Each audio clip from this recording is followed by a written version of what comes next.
Ja sam Jasmin Hasanović, profesor sam na Fakultetu političkih nauka Univerziteta u Sarajevu.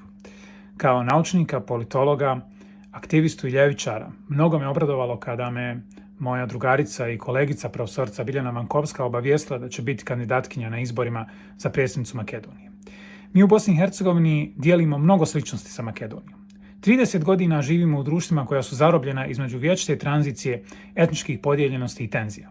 Istovremeno, u jednom globalnom kontekstu živimo u vremenima ideje kako više nema velikih ideja, u bezalternativnim vremenima za koje se smatra da jednostavno moramo prihvatiti stvari onakve kakve jesu.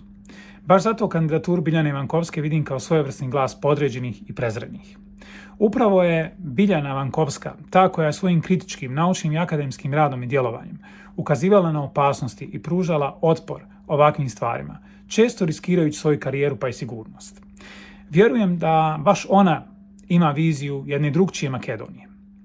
Makedonije koja će se boriti za samoodrživu političku zajednicu, za novi društveni ugovor jednakih i slobodnih građana, protiv etničke i bilo koje druge segregacije, jednako koliko i protiv eksploatacije i prodaje prirodnih resursa. Povratak ljevice na jugoslovenski prostor neizmjerno je važan.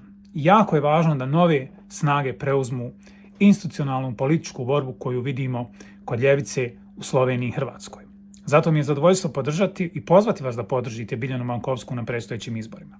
Uspjeh ljevice u Makedoniji je važan, ne samo za Makedoniju, nego za i ostatak regije, koja je u proteklih 30 godina uništena i opljačkana od predatorskih nacionalističkih elita i njihovih neokolonijalnih nalogodavaca.